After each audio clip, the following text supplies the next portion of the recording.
Welcome to Speaking Prowess. Are you ready to supercharge your communication skills and achieve unstoppable success?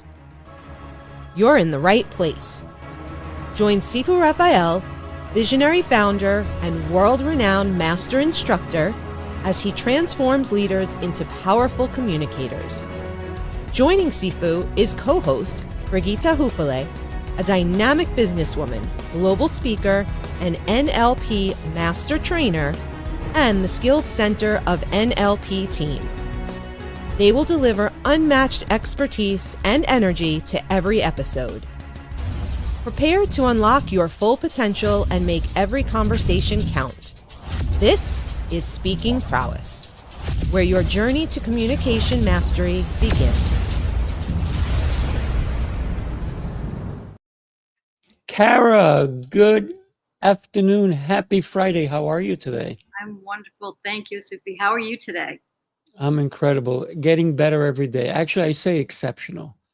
Reason I do that is because if I don't, it's my mantra. I have to be better than I was yesterday. So, but I have two people on I think they're walking down the hallway. They're coming in. They got off their jets, but guess what? Now that they're grounded, they're coming here to impact me, you, and everyone around us. So let's go ahead and bring them on. I'm excited for this. Let's go ahead. Brandon, my friend, how are you? And Heather, happy Friday to both of you. So happy to be here. I'm making the tour on the Sifu podcast circuit. Love it. And what state are you in now? I'm in Florida. I'm in St. Pete, Florida. Nice. And we have Atlanta in the house. And Brandon, you're located where? I'm in Stamford, Connecticut. When I first moved here, they called it Stan Vegas. And I was wondering why. And now I see why. It's one of the biggest towns in Connecticut. And a lot of people prefer living here in Stamford, Connecticut than New York City nowadays. And it's really blossomed. There's apartment buildings all over. We're right near the water. And I feel like it's one of the hidden gem towns in this country for sure. Love it. I'm in New York, but I'm in Long Island. So it's long and it's an island. So if you think about what we're talking about today, open conversations, and it's open conversations that both of you, all three of you, in order to do what you do as an expert in your field, those conversations are so critical. Can we talk about that for a minute or two? For sure. Yeah. I mean, not only do I have to be public facing and very open about sexuality, which is a topic that people are often private about and shy about. That's also the work that I do, with couples, especially. It's like, they're stuck in how, they were conditioned growing up and the messaging they got about, you shouldn't talk about this. And then unfortunately they can't talk about it with each other when they're in, a long-term marriage. And, so we kind of get stuck in how we're conditioned growing up, and breaking out of that can be very freeing. It's forbidden. Right? It's the forbidden language, if you will. It can be, but it shocks me that, so many people are having sex with each other, but then not talking about it. So it's like, okay, so we're okay with the physical part, but we're just going to no words. It feels so backwards to me in some ways, to have that level of physical intimacy without the verbal and the emotional communication. And so I think what the work I'm doing is really helping people line those two things up so that they're really working in unity together. Agreed. I think that the conversation has to be relevant to what's going on. Not like, let's talk about you picking up the kids tomorrow, or what are we getting at the supermarket, or remember that couch that we saw, we should buy that. That would not be good. Stay focused, right, as to the intimacy part of it, right?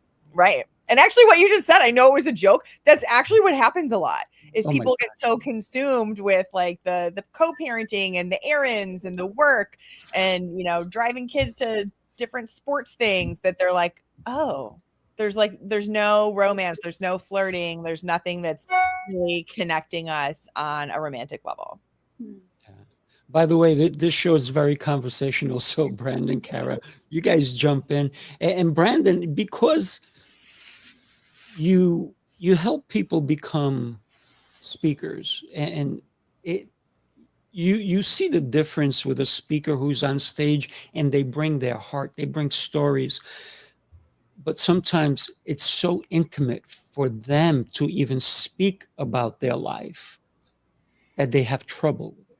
And I know that you have a speaking school too.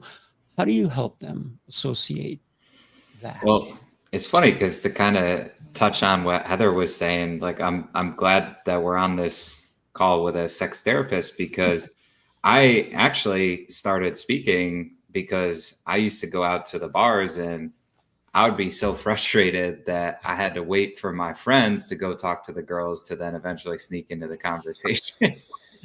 And I said, you know what? I think I want to change this. And so one day there was this cute girl, like, to give you some context, it wouldn't surprise me if she said she was on the March edition of Miss Playboy. And I went up to her because all these guys were coming up to her and then walking away, going up, walking away. So I went up to her and I just said, hey, I'm just curious. I see all these guys coming up to you and then they just seem to keep walking away. What do you look for in a guy? And she said, well, it's funny that you say that because I've been at work all week and I feel like every guy I'm talking to is making me feel like I'm on an interview. She said, I'm out here with my girlfriend. Like, it's a Friday night. I've had a long week. I just want to have a good time. She said, I want someone who can make me laugh and just like be a little playful in conversations. So I really took that advice very seriously. I definitely did not make her laugh hard enough that night, but it did spark my interest to try and figure out, one, how to add more humor, but two, like how to create more engaging conversations. And so I took a speaker school in 2018 and my mentor said, Brandon, if you could learn how to speak in a way that makes people want to keep listening and write in a way that makes people want to keep reading, you're not going to have much issues in the business world. And whatever goes on with your relationships, you'll be able to at least figure it out, whether it goes one way or the other, if you can understand the art of communication. And so I said, man, I really want to learn this stuff. So after the speaker school, I said, I'm going to make 4 posts a week and I want them to be mostly videos. I was too embarrassed to post on my personal page. So I started the Warm Heart Life Instagram page. And that gave me consistency to start practicing a lot of the principles I learned in the speaker school. And then with writing, I just said, you know what, if I can just focus on working on a book once a day, then maybe one will come through. And now I have 5 books. And I think I have one of them. And for the first time in probably about 5-6 years, I haven't been writing towards a book. I've just been focused more on writing comedy lately. And I've been enjoying that a lot more. Oh, there it is.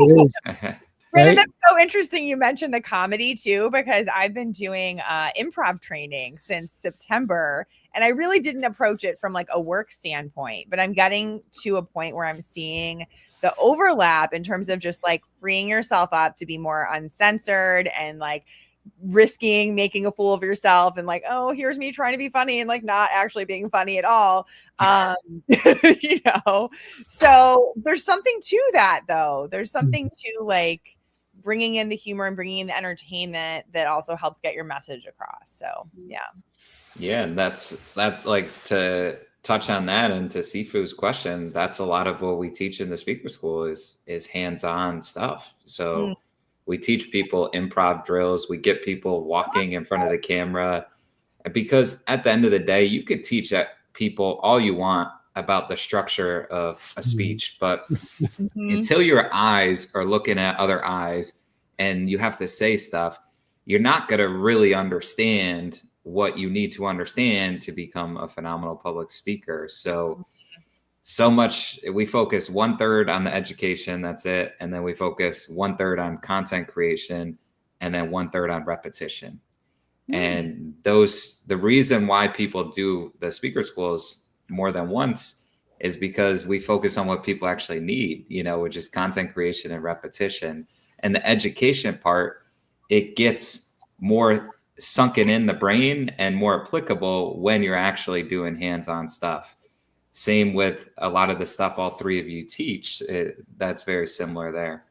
To your Well, point, Heather, when you spoke go ahead, about, Yeah, Kara. I was going to ask you to jump in. Go ahead. okay, great. I was going to say to Heather's point with improv, I've been to improv classes and it's not easy. No. It's horribly awkward. I just went in as an observer, and I just saw people stumble through because they were so focused on trying to be funny that they weren't truly bouncing off of each other's energy. Yeah.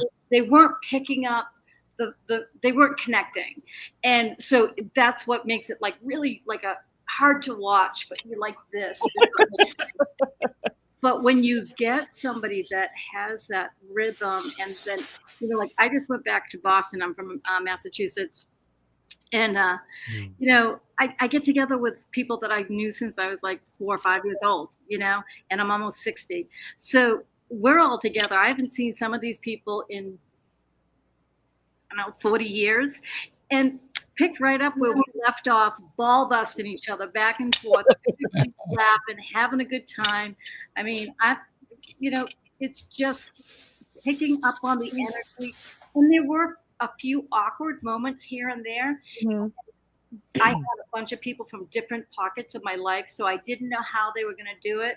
And, I was like really wonderful. I was wonderfully surprised at how well everybody navigated the situation to really handle it well. And it was pretty much seamless of the whole, like I said, all the different pockets. Okay. But there was nothing to lose, because it was like just casually going out to meet up with me visiting from Atlanta. In another scenario, when you're trying to communicate, and educate or counsel or something like that, there is something to lose. So you need to have that connection and pay attention to, is this person vibing with me? And you need to sense it and also check in a comfortable way. Yeah, I think what you're saying, Kara, makes so much sense. Also, it's funny what you said about the ball busting, because I saw an improv show yesterday called The Asshole and the Masshole about coasters ball busting. The whole thing, that was the whole topic of the improv show. So just full circle there with all the topics we're talking about today. But the other thing you said about like the awkwardness, you're like, yeah, there's a little awkwardness and it was okay. And what I see with my clients is they'll come to me and they'll be like, well, we haven't had sex in forever, or like we're having sex, but it's just so awkward initiating. And there's this idea that like we need to avoid the awkwardness, and we don't, like it's part of intimacy. It means you're being vulnerable. It's also part of improv, so it's like it all goes together. But I think that's one thing I love people to know is like, it's okay if it's awkward, it just means you care. Right. I love that, because I think we're all right now in improv, right? You don't know what I'm going to say. Oh, you are too? I don't know what any of you guys this are is doing. improv. Here we go. So right here, this is improv, right? Live. It's improv. Yeah. Here's the thing. I went to an improv and it was very funny and they were great. And these are people that are doing it on a regular basis. And we had intermission. And I was with a bunch of people, and it's like the show didn't stop. I got up and I started doing things. They got up, and people who didn't go were watching us because we were being just ridiculously silly.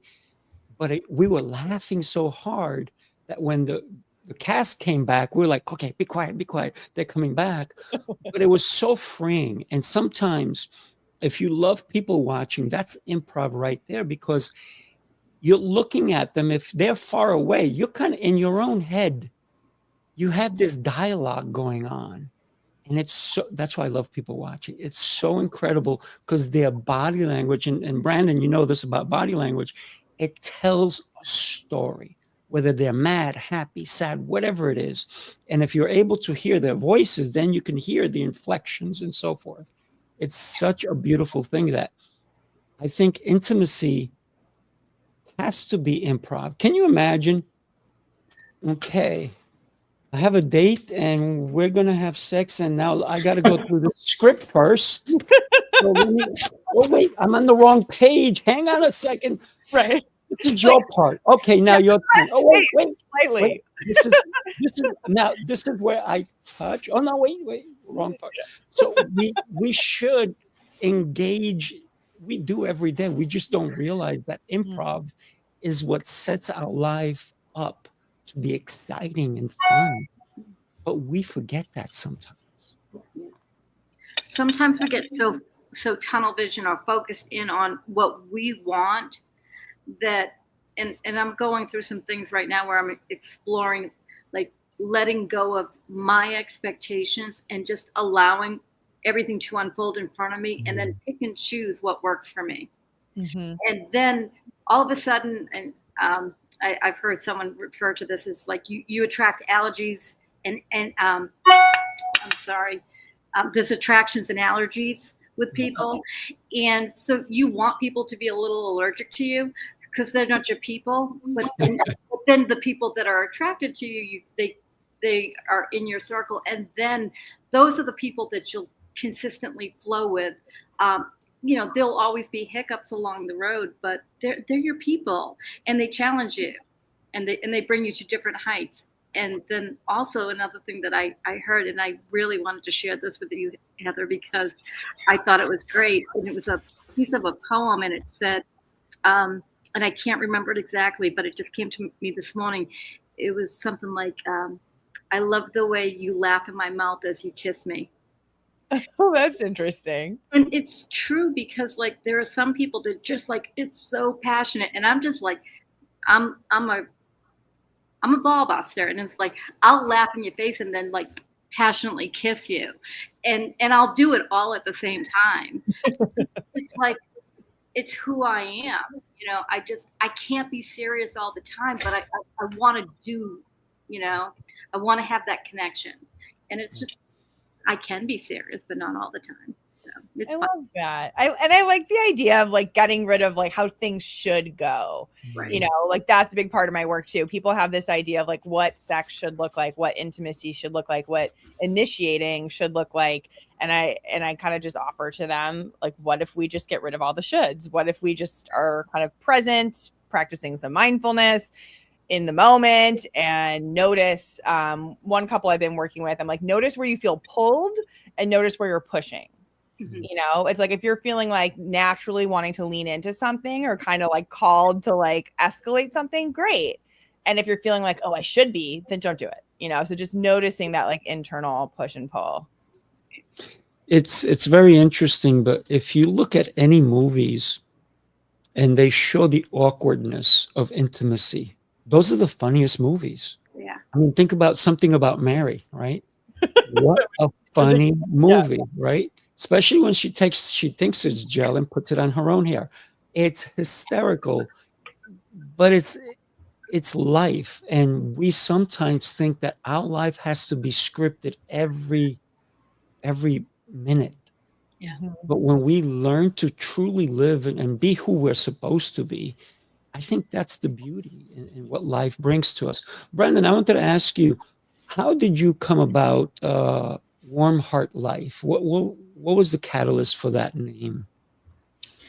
Well, I had success in my first career. I met a guy, or I didn't really meet him. He came to my school to speak, and he said he wanted to be the best in the world at what he did. And he just went and wrote the top 10 people on a list that were the best at what he wanted to be the best on. And so after I heard the stories about how he met these people, how he learned from them, shadowed them, implemented what they said, I said, why don't I do that for my career? So I did that. And 6 years later, I was the youngest person voted top 50 in America in my field. And I thought that was everything that I wanted, and I just wasn't fulfilled. I remember sitting there one day around 200 people at this event, and I'm just like, wow, no one in this room has any idea what I went through the last 9 years, to accumulate this knowledge. And quite frankly, why would they care, to be honest? So I really started reevaluating what I wanted to do. And I just kind of said, if I could just drop all expectations, take away all limitations, what would I actually want to do? And I said, the one thing that I can envision is climbing another mountain. Because for that career, I felt like I climbed a mountain and I felt like I was at the top, and I probably could have climbed another mountain in that field to another top. But I felt like I climbed a pretty high mountain. And I was like, the one thing I would love to do if I were to do another career is I'd love to climb a mountain with a massive group of people. And so I was like, what does everybody need? And I was like, everybody needs a warm heart. And so Nice. that's how the idea started. I just took that same top 10 rule that I had implemented with my previous career from learning from the best. And instead of people, I did it with businesses. So I studied Walmart, Amazon, Pandora Jewelers, Starbucks. And instead of studying the CEOs and all that, I studied the core values. And so I created core values for Warm Heart Life based on this one word, which is care. And I created it based off that word because I saw a very, very successful businessman. He was under 40 when I had seen him speak for the first time, and he had a $300 million business. Now I think it's in over $1 billion. But he said these companies pay him hundreds of thousands of dollars to help them with their business. And he says the same thing every time. You just got to care a little bit more. So I said, all right, everybody needs a warm heart. And this guy's getting a lot of money to just tell people to care a little bit more, obviously more in depth than that. So I said, let me figure out what this word care means. And so I created the Warm Heart Life core values off of that word care: create opportunities for yourself and others, active lifestyle, live that through your words and actions, respect is earned, not just given, and then excel forward to get what it is that you want. And then each one of those 4 had 3 sub-core values that made a page. And so for the first year, I would just say those core values pretty much every day, like maybe 28 out of 30 days a month. And eventually that turned into the care principle, which was my first personal development book.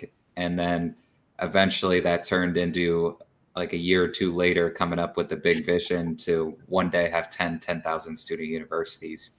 And so to have these big universities, to have a school that people would rather send their kids to, Warm Heart University, than Harvard, Yale, Princeton, I said, I got to figure out how to do 2 things. I got to figure out how to get people in a room in a positive way, and I got to figure out how to help people make money. And so that's when I started figuring out how to get people in a room, started to make a little bit of money with the business. And then eventually about 2 years ago, I was able to start doing this business full time and give up my previous career. Congratulations. I love the story behind it. It's really impactful when you considered, what does everybody need? What does everybody want, right? It's love, if you think about it, right? Right? Miss Sex Therapist, doesn't everybody need love? I agree, Sifu. And actually, there's that Harvard study. It's been going on for like 75 plus years. It might be 85. I don't know. It's been going on for a long time. And basically what they concluded is that, relationships are the most important thing in our life. And they're also the thing that's most connected to our longevity, which people wouldn't think that. People would think nutrition or exercise, but it's actually, community and relationships. Yeah, and this could be controversial, and I totally understand this, because I am so in alignment with what Heather just said there.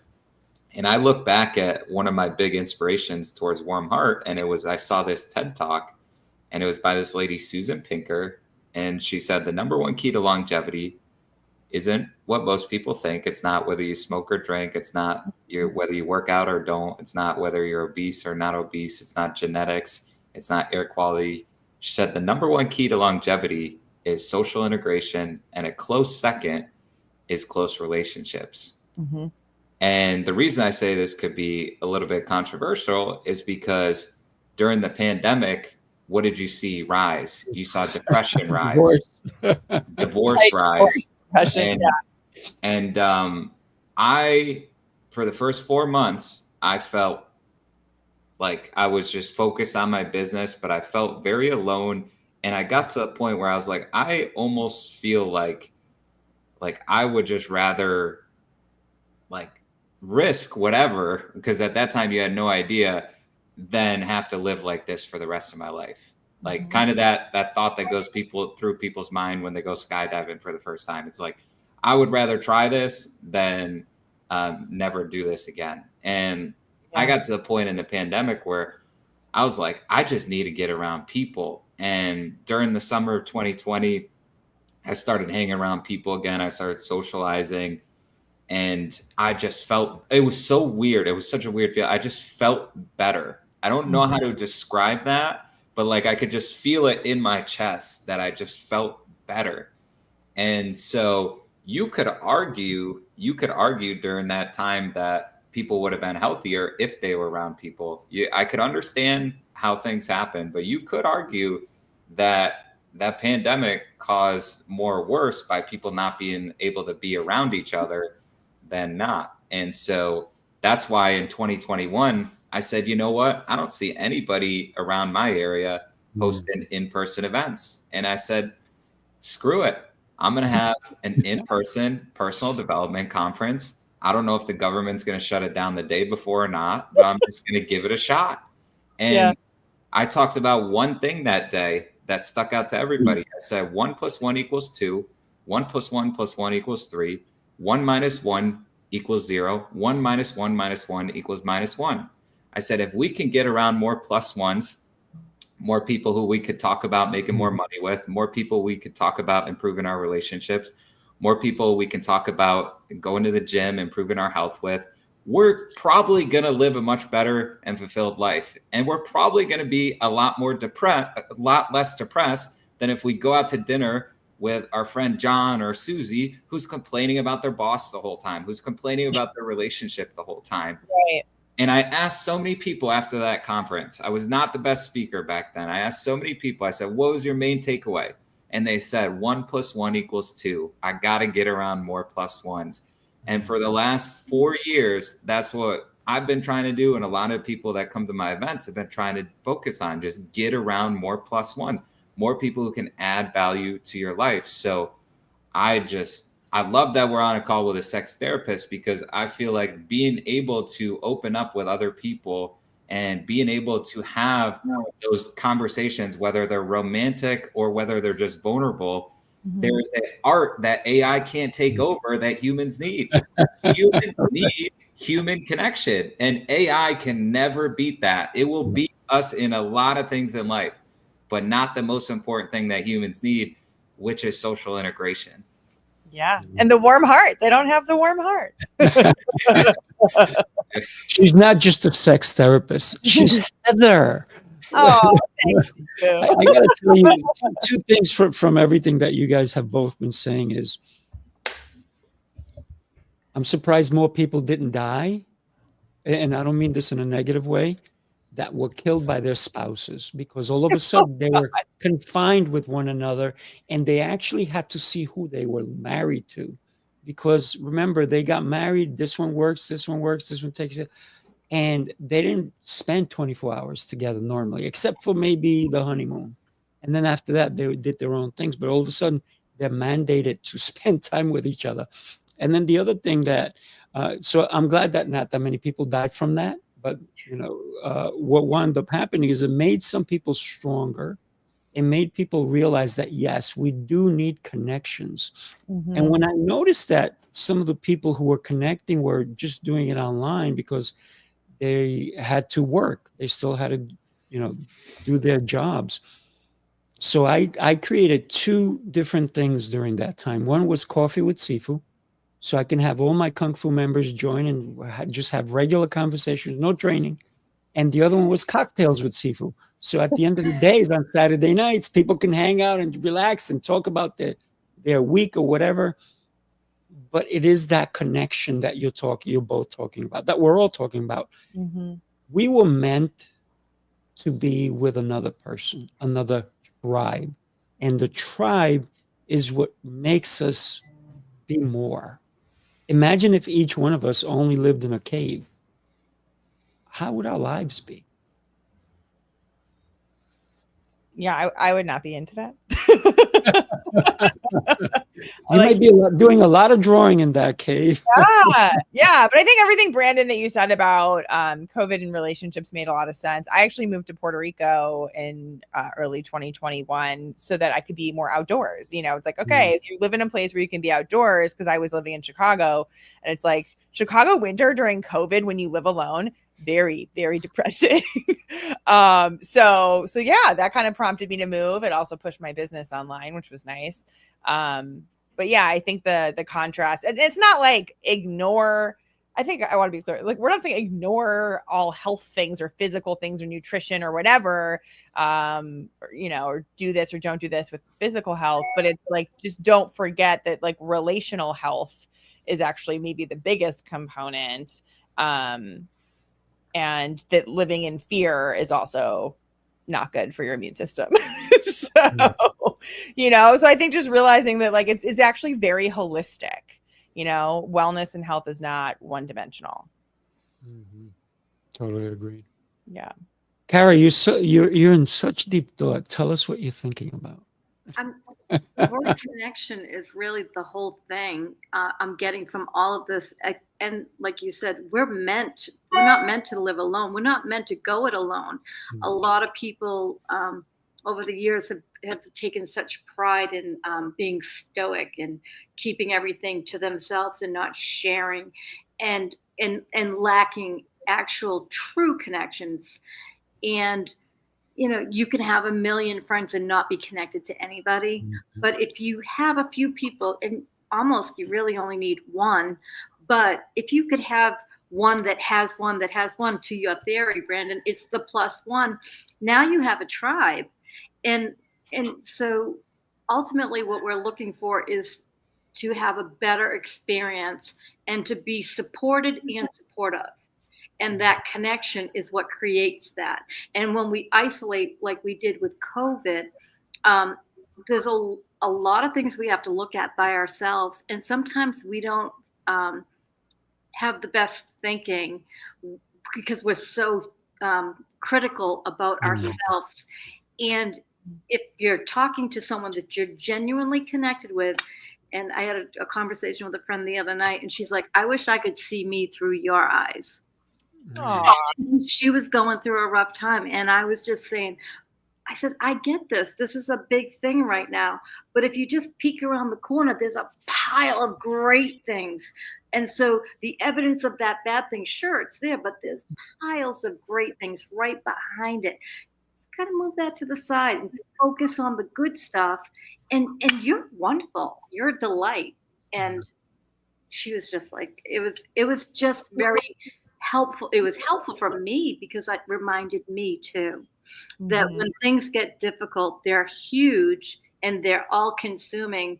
But if I just kind of sit, don't try to push it, don't try to, and just kind of sit and then maybe be like, I get this. I love that. I recently had somebody say to me, "Oh, are you coming?" I said, "Absolutely." They said, "Who are you bringing?" I said, "Me, myself, and I."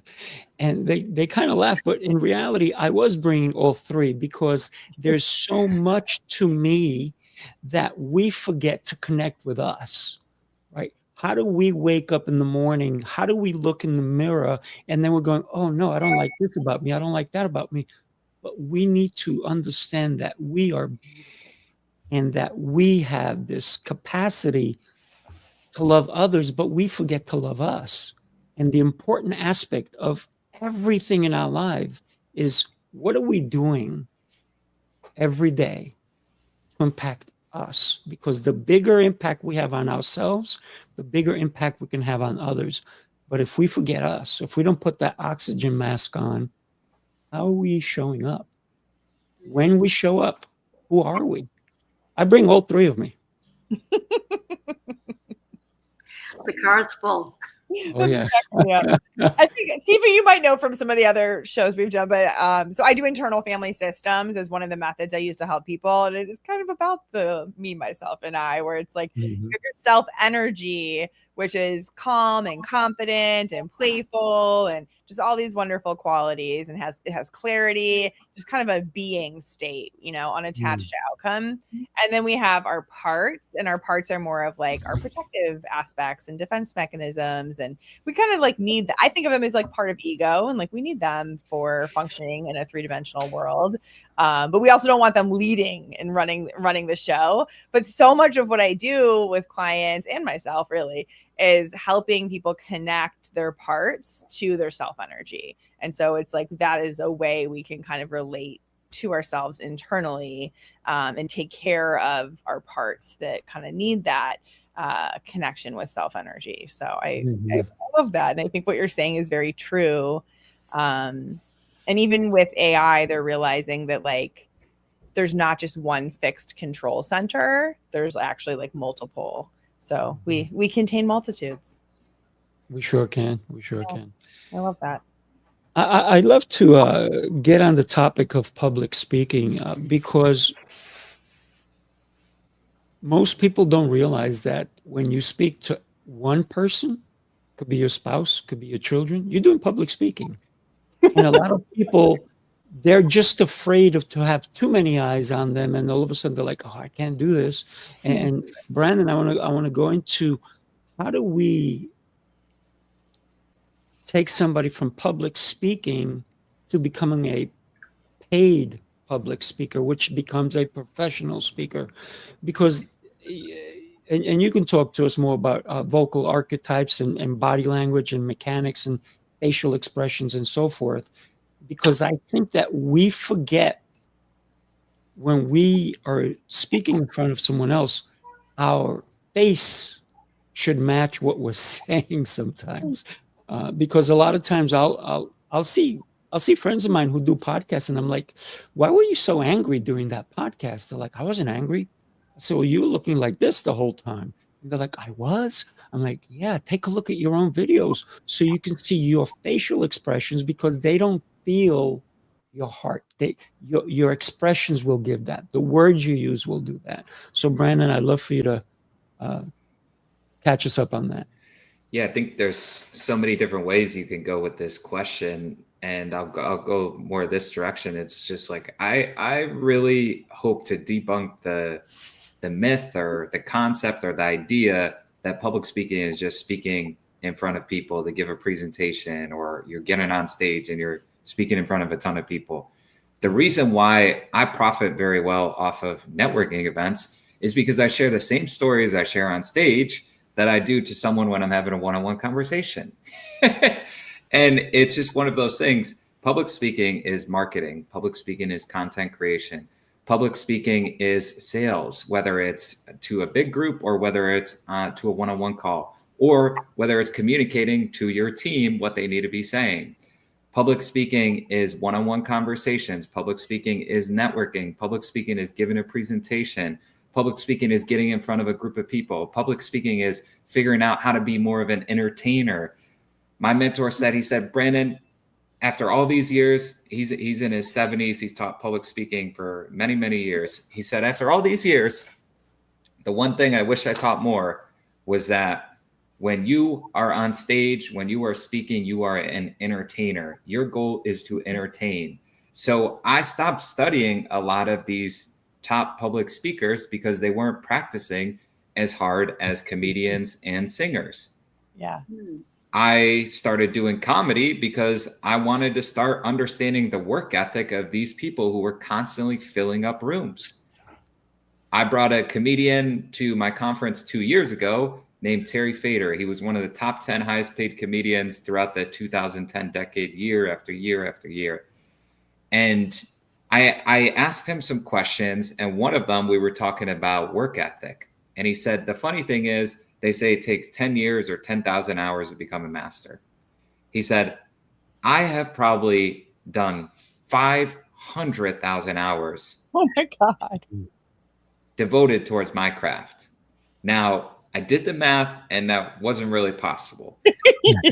But it was the way he said it that made me realize how much harder the best in the world work than the people who are pretty damn good at what they do. and considered one of the greats. And he probably put 50,000 to 100,000, maybe even more hours into his craft. And you could just feel it. It was a weird feeling. Like you could just feel how much harder he's worked than everybody. He didn't have to say it. He gave like examples of how when he was a high schooler and he had this janitor job, that he would sing while he was cleaning the floors, you know?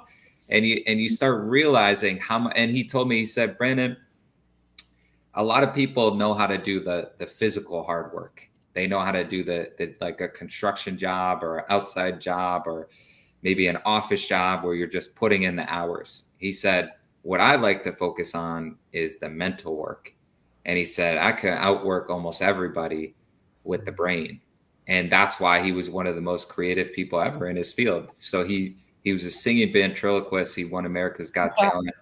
He had residency in Las Vegas I think he had multiple $20 million a year contracts with Vegas with his residencies. I think they were actually $100 million contracts. I think he signed 2 of those in Las Vegas. And you could just see the difference between him and most people. So for this year, for my conference, I actually decided to go back to that route, especially now that I've been doing comedy for almost 2 years.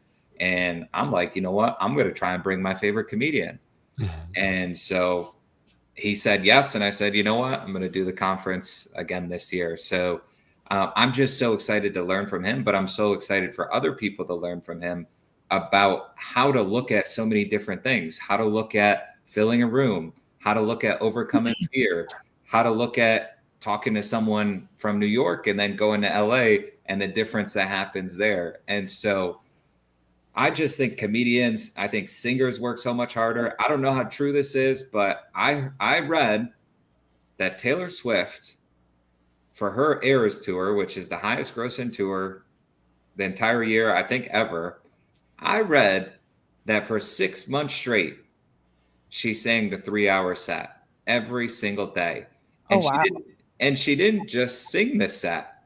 She would run on the treadmill during a faster song. And then during a slower song, she would walk. Mm.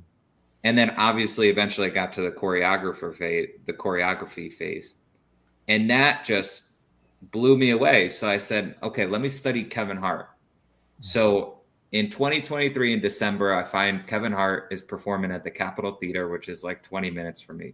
It was the first time I had seen him put tickets for this new skit he was working on. And when comedians do newer skits, they do it in front of smaller crowds. Mm-hmm. So he probably did this in the underground scene. This is the first time I seen him actually selling tickets for this. And so I saw him at the very beginning of this. I saw him last weekend perform that same skit 15 months later in front of 6,000 people at Radio City Music Hall. 3 days in a row, he sold that venue out. And those tickets weren't cheap. Yeah. And I saw the difference 15 months later between the first one and then the 15 months later. And I also saw it about a month or 2 into that skit as well at a different venue. And so I've seen how much he's refined such little things to make that even better. And so if you want to become a paid speaker, understand it's not just, oh, I want to get a speaking engagement, I prepare it a day before. It's like, no. You get whatever you're speaking on, and then you refine the jokes. You refine the transitions. You talk to people after the speech, and you see what connected with them. You see what didn't connect with them.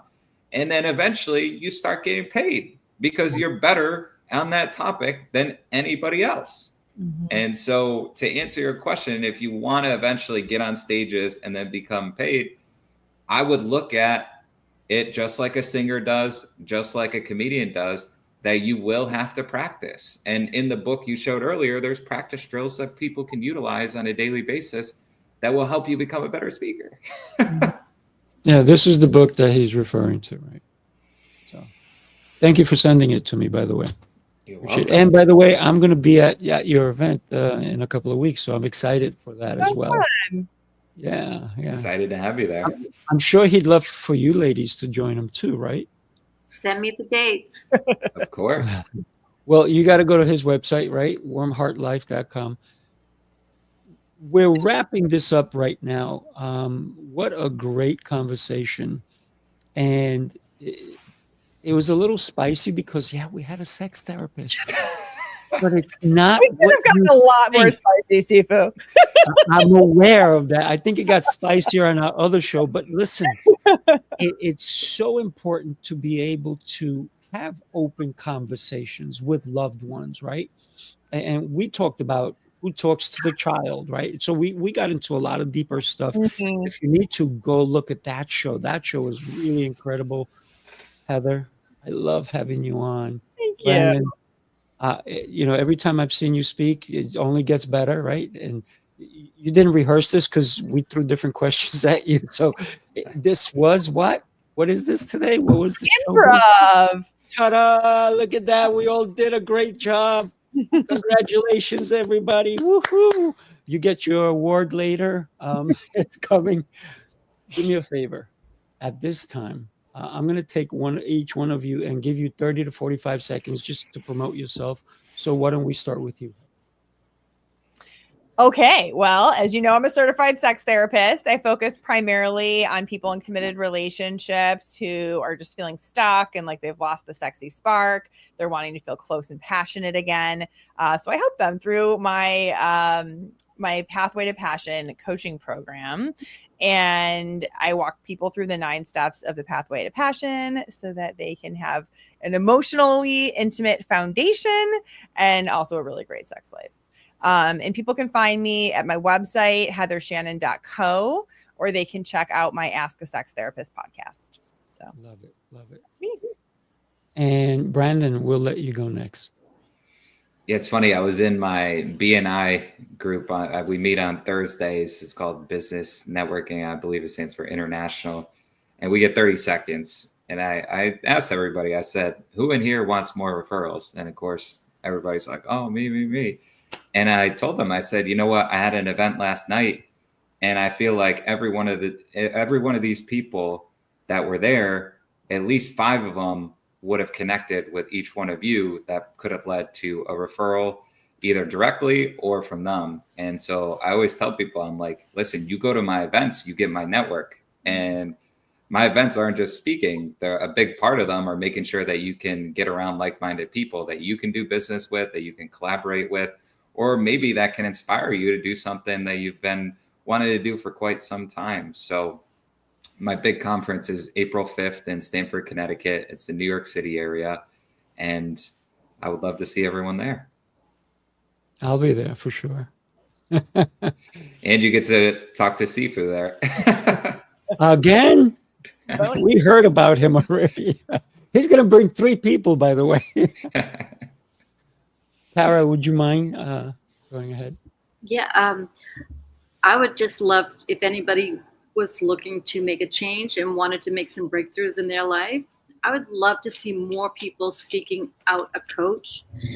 And hypnotherapy is an excellent tool. It's not the only tool, but it's one that is very, very effective.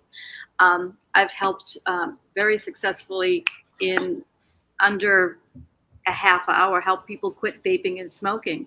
Mm-hmm. And it's life-changing. And then what happens with that is you get this one little win, which, as I referred to earlier, as evidence that you can do it, and then you can do bigger things and bigger things. But it's really not about the big things. It's about consistently making better changes for what you want.